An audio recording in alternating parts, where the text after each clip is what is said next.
Okay. Um, alright, so I actually want to keep this one a little bit brief.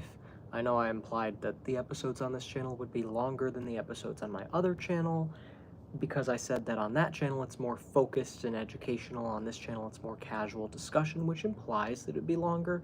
But in this case, I invited a friend over, didn't realize how long he was going to stay, didn't want to tell him to leave, but also didn't want to not do the live stream.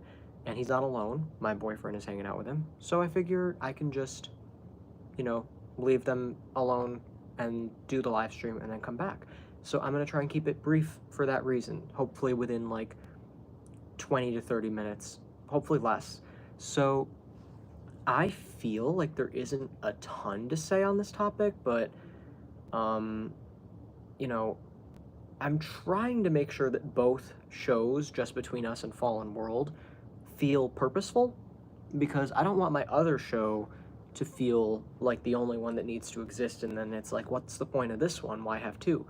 I want them to both feel purposeful, and I'm struggling to find a purpose. I think struggling to really get a flow going of like why, you know, my dog barked, why they both exist. Really, it's just an excuse to use both channels. And the other channel has music on it, and this one doesn't, so this is more likely to be eligible for monetization if I get more subscribers. I just wanted a cleaner channel, fresh start, so that's what this channel is. But this isn't important. Let's talk about the topic in the title. What's it called? The truth about boundaries. What does that mean? So I've been thinking about the concept of staying in your lane a lot, and I don't know if I've talked about this in its own video before. I know I've mentioned boundaries in past videos, probably not as part of the series though. And I want to talk about the importance of not getting over invested in other people's business, because I think this is an issue that I've been seeing pop up a lot lately. And I had a different topic in mind. I already forgot what it was though, even though I just thought of it yesterday. So if I don't write it down, I'm gonna lose it. So this was all I could think of. And it feels relevant. It feels like what's on my mind, genuinely. So that's what I talked about on Friday, what was genuinely on my mind, and this is what's on my mind today. So yeah, boundaries. I feel like there's a misconception about boundaries, that boundaries are something that you set in order to control other people. But what you have to realize is that no matter what you do, other people will always have free will. Other people will have the ability to hurt you, to lie to you, to deceive you. And what you have to figure out is what you're going to allow in your life, what you're going to tolerate, what you're going to indulge and continue giving your time, energy, and attention to. And when someone repeatedly shows themselves to be inconsistent, they're dishonest, they're deceptive, you have to eventually say, I don't have the time and the energy for this. So if you're in a situation where this is relevant to you, maybe you're the one who doesn't follow boundaries, maybe you're the one who doesn't set proper boundaries, either way, if you're in this situation on either end of it, what you need to realize is that there are two important things, two important factors. First of all, everyone has their own life, everyone has their own business, and you don't want to be carrying someone else around, because then you're distracting yourself from your own business. And in carrying them, you're also preventing them from dealing with their business because you're doing it for them. So if your job is to learn how to walk and their job is to learn how to walk, you both have the same job. You can help each other, but you can't do it for each other. If you're carrying him, he doesn't know how to walk.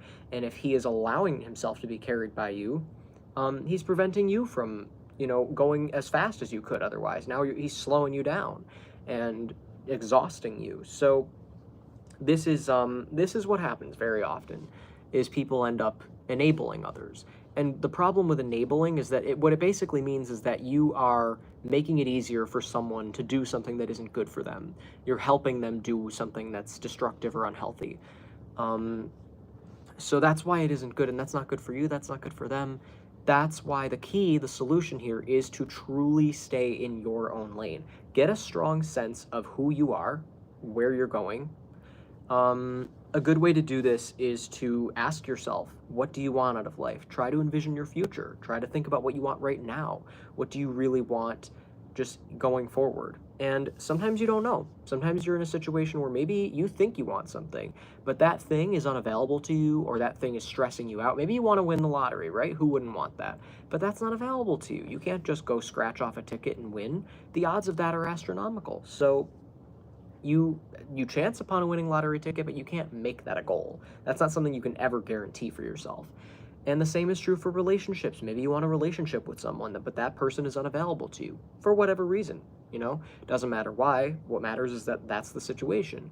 They've made it clear they're not going to be who you want them to be or what you want them to be.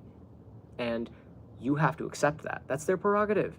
I know you may think that you're perfect together, and I can understand. I've been in situations where I like someone, I want to be with them, but as you get older, what you realize is that there's just no time for that. It's just exhausting. You waste your energy, your time thinking about and caring about and worrying about someone who isn't doing the same for you. And if they wanted to do that for you, they would. You'd feel it. You wouldn't have to be doing all the work and then some. So that's the value of staying in your lane and setting boundaries.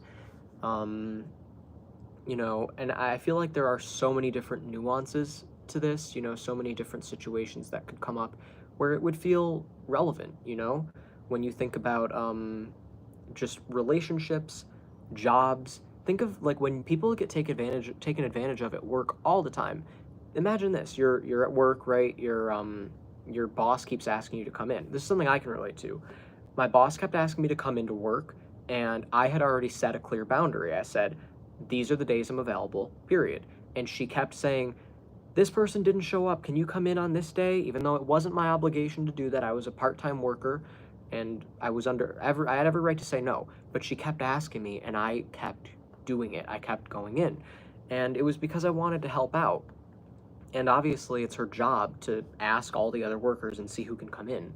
But I still had the right to say no, and I didn't exercise that right because I felt guilty. I felt obligated. I felt like I didn't have a good enough reason to say no. And I was doing a disservice to myself. I was kind of, throwing myself under the bus. And a lot of people do this in ways far worse than I have. I have a ton of experience, and in small doses. I feel grateful that I got to experience a lot of things that other people experience, but not quite as bad.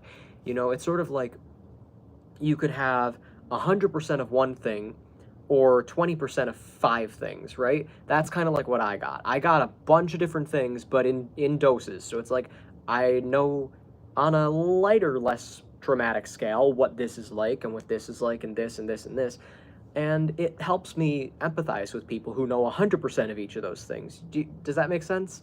Like child abuse, people who have like the difference between someone who's just kind of a dickhead versus someone who's molesting you and actively abusing you and doing things you literally couldn't even imagine. Horrible, horrible things. And you've got someone who's experienced that versus someone who just has like a kind of neglectful dickhead of a parent. That's kind of the kind of thing that I mean, where it's like it helps me sympathize with people who've been through abuse, but I didn't actually have to go through something that affected me that much that it became like the only thing I could handle, because then I had to make room for all of these other different experiences that are also very stressful. So I have a lot of different things that I can relate to, and I'm glad that for me, it's not as bad as what a lot of other people have experienced. But some people with work, they're in a situation far worse than what I was. They don't have the ability to quit. The reason that they're saying no is it's deeper than just they feel obligated to. Maybe they actually feel like they have to financially or they'll die. Maybe their boss is meaner. Maybe their boss is scary. Maybe their boss is really manipulative. Maybe their boss is even sexually harassing them. There could be a million things. There could be a million ways that my situation could have been so much worse. But I still know generally that type of situation now, and I have that in my under my belt. So I can be like, okay, now I know that. I know what that's like, and I learned from it, and I make sure not to do that anymore because I don't want to betray myself. I don't want to find myself in a situation where something is not healthy, it's not good for me, but I keep doing it anyway. Um, so yeah, I try to learn from my experiences and share what I learn. And I was in a situation earlier that seems kind of relevant where there was someone, a friend of mine, two friends of mine, who were fighting with each other. because one of them was judging the other one for something, and it came off as like it was supposed to come off as concern. I'm concerned for you. But what it came off as was very judgmental. And I said, ask yourself how you would feel if the roles were reversed, if someone was talking to you the way you're talking to him. And he didn't do that. He just, he's very much in his own head about it. He thinks that he thinks because he thinks he understands the situation, he feels completely justified in how he handled it. And I think everyone who witnessed it agreed that it was handled in an extremely immature and hurtful way. But he was even like trying to teach him about boundaries. He's like, there we go, you did it. That's boundaries. And he's like, because I have a degree or something. And it's like, he didn't ask. This isn't therapy. You're not his therapist. You've made it clear you don't want to be his friend, and he's made it clear he doesn't want you as a therapist. So why are you still even engaging with him? If someone doesn't want to engage with you, doesn't want to be your friend, and you don't want to be their friend, and they don't also want you as a friend or as a therapist, why are you still talking to them and giving them unsolicited advice? That isn't going to help them. Even if it's great advice, it isn't going to help them. Because the context and the delivery is everything. All you can really do when you're genuinely concerned about someone is let them know that you're there for them. Respect their ability to make decisions for themselves, respect their autonomy, and let them know that they can come to you if they need you, if they're in danger, if they feel unsafe, or like they need a shoulder to cry on. Be honest with yourself. Try to be intuitive in picking up on what they may or may not be receptive to hearing. Because maybe you have something to say, and it's true, but you know that they're not in a place where they can hear it yet. They're not ready to make use of that information, so you don't have to say it. You can maybe plant the seed, but do it in a gentle, respectful way, not like what my friend was doing earlier. So I'm not going to bore you with the details. It's nobody else's business. But that's really all you need to know, is that it was really just too much at once. It was very rude, and everybody who saw it agreed, because it was in a group chat with like 15 other people or more. It was more, but still, it was a lot. And I feel like that's why it seems relevant. It's a topic that keeps coming up. And every time I do videos, I find myself saying, stay in your lane, learn how to set boundaries. So the key takeaway that I want you to have from this video is that boundaries are for you, not for somebody else. Because I had someone tell me that they set boundaries. They're like, I set boundaries 4 times. And he keeps forgetting the boundaries. I'm like, okay, well then you're still making the decision to engage. A boundary without a consequence is not a boundary, it's a suggestion. It's, hey, maybe don't do this. A boundary is, if you do this, I will do this. If this happens, this is how it's going to make me react. This is how it's going to make me feel. And you have to have follow through with that. If you talk to me like this, I'm going to close the door and not talk to you. If you do this, I'm going to do that. Whatever it might be, you apply it to your situation. There's too many examples, but you have to be consistent. And I know it's hard when you like someone, if it's someone that you live with, someone that you are in a relationship with, someone that you just, maybe it's your family, maybe it's, whatever it might be. Hi. Okay, somebody said hi. I'm gonna wait till they say more before I make any assumptions. Okay, so anyway, yeah, you have to be strict and firm, even if it's someone that you don't want to hurt, you don't want to see them. Maybe you really like having them around. Maybe it's like, you get the best of both worlds. I don't know if you ever can relate to like the situation of a girlfriend who calls you to complain about her boyfriend all the time, right? She's like, he does this and he did this and oh my God, he did this. And you're like, oh, that's horrible. What the hell, girl? Are you okay? And then she's like, but I love him and I'm not going to leave him. And you're like, what? How are you not going to leave him? He's clearly not making you feel good. And that's what you really have to ask yourself. It's not about, is he a piece of shit? It's about, how does he make you feel? And the fact that she's calling her friend and complaining all the time tells you all you need to know, right? They've made movies, songs, videos about this, all sorts of things. Because it's so common that you have someone who just, they know that this person doesn't make them feel good. but they just are in love with a possibility that maybe one day they'll clean up their act. Maybe one day they'll be who they want them to be. I see it, it's under there. One day he could be the boyfriend I want him to be. But he's not right now. Give yourself the space to say, if he is not who you need him to be right now, if he is not making you as happy as you deserve to be, drop his ass. But the problem is, sometimes people don't even know if they deserve to be happy. That's who those people target, is people that it's sort of like, you know, do you even, do you have the self-esteem to stand up for yourself? If they thought you did, they wouldn't have sought after you. That's the whole problem. These people know what they're doing. It's abusive. And they got you right where they want you. They don't want you defending yourself, standing up for yourself, cutting their ass off. They want you around, eating out of the palm of their hand, and letting them treat you however they want to treat you. And there's all sorts of manipulative tactics these people will use. But all you need to know in any situation is, how does this actually make me feel? Is it benefiting me or is it hurting me? Is it holding me back or is it helping me grow? And be honest. I have a situation where this person dated someone for like 2 years and constantly left him and came up with excuses to go back to him. From, I have something I'm supposed to learn, there's a spiritual thing between us. At one point she even told me she thought he was possessed by a demon, which is neither here nor there. It's a weird thing to say without context, but still, it was very, very insane. And she was saying that she thought that he was possessed by a demon and she needed to work on him or something.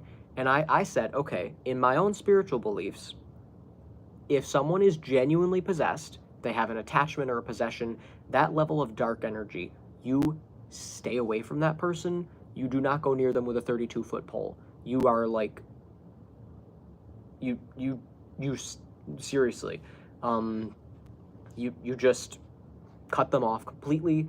There's nothing you can do, because the second you even make an attempt to help them, you become the target. And this is something that I know because, you know, I was trained in psychic mediumship and, you know, giving people readings and stuff. And the person who trained me has a bunch of different stuff that she offers. And among those things are like exorcisms. And, you know, if you think you have a paranormal problem, you can book a paranormal consultation with her. The second you even decide that you're going to reach out to her to have her help you with your problem, she becomes the target. So some client randomly with a paranormal problem, haunted house, possession, demonic, whatever, the second they decide that they're gonna book something with Ivy, Ivy immediately starts getting attacked. And the paranormal problem becomes her problem, and she has to set boundaries.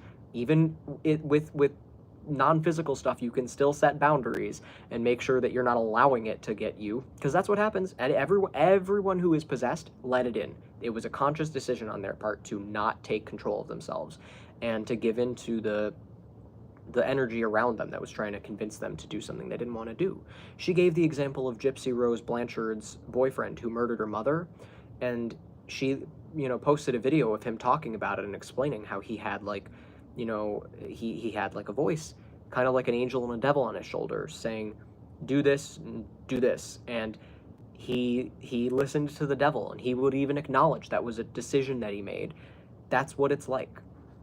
So, you know, you have to give people the real, you have to hold people accountable for the decisions that they made. This person who's possessed got themselves into that situation. And Ivy, the person I was talking about who does the exorcisms, she can't get the demon out, or the ghost or whatever is doing it. She can't get it out, but she can guide you to getting it out. She can help you. She can make it easier. You know, she can set it up so that it's easy to get out. And it's probably easiest to do virtually. It's dangerous to even go into the environment. But it's a risky thing. Even me talking about this right now could cause paranormal problems. We did a video talking about a paranormal problem in her haunted house. And right away that night, there was this horrible dark presence in my room. There were like, you know, lights flickering and all sorts of weird shit that does not ever normally happen. And she told me that a bunch of other people who did videos talking about her house that she was trying to like use to get like a pilot for a show or something. A bunch of the people who helped her with that, they all had problems, like, you know, all sorts of weird shit, just weird, creepy, eerie shit going on, like right away after the next day. So, You know, we were like waking up at 3 in the morning, just shit like that. So just talking about this kind of stuff attracts the attention of darker negative energies in the universe. And like I said, this is my casual channel. This is my, I'm not trying to convince you of anything, but I'm just sharing my thoughts with you channel. So this is like serious. If my mom, oh, I guess I should,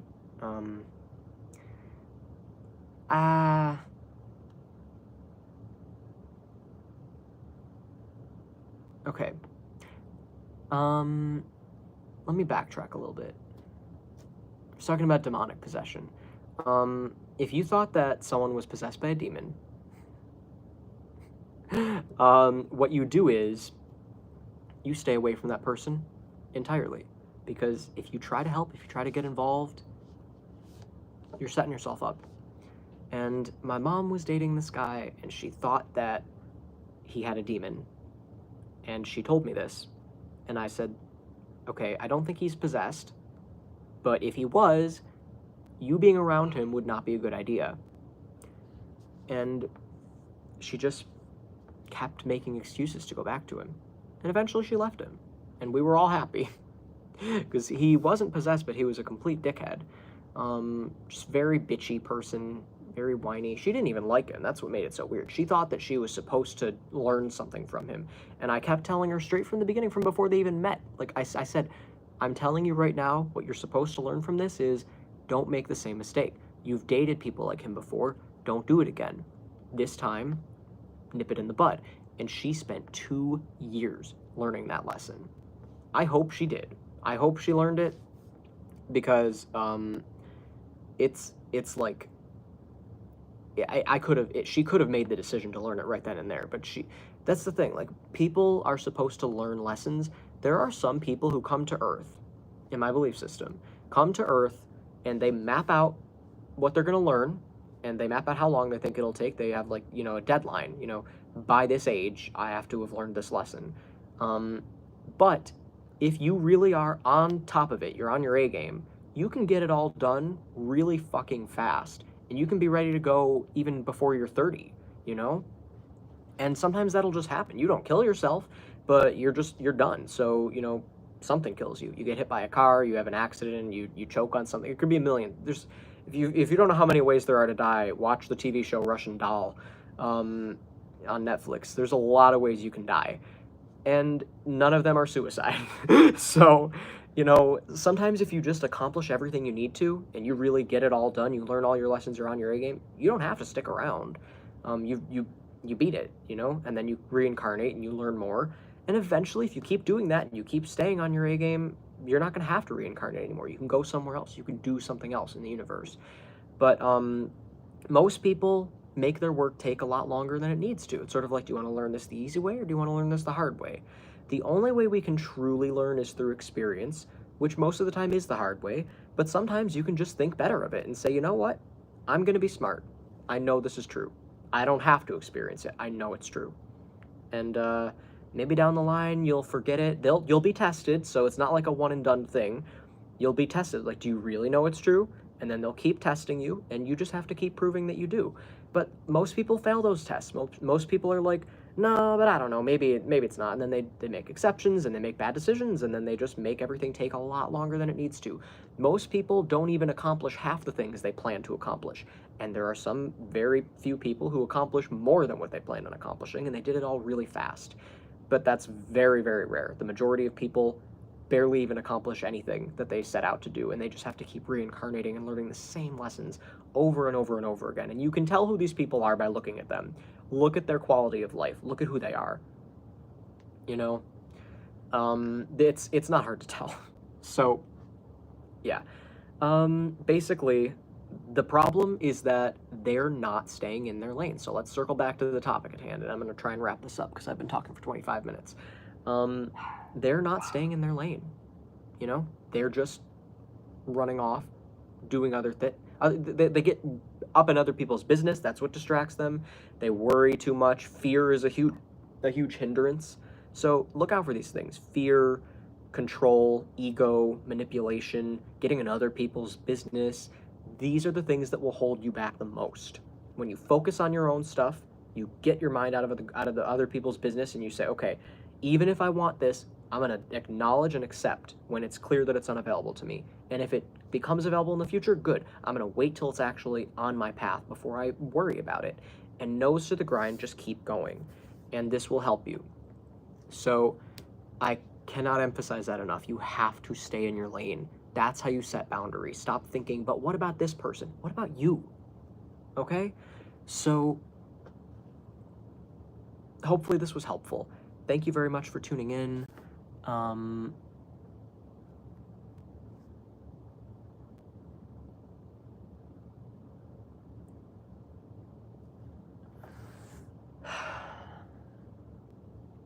Mason Camden. There was a commenter who I'm pretty sure is my stalker with another account, and I initially wasn't going to block the account because all he said was hi, and I couldn't remember for sure if that name was one of my stalker's account's names, but I'm pretty confident that it is.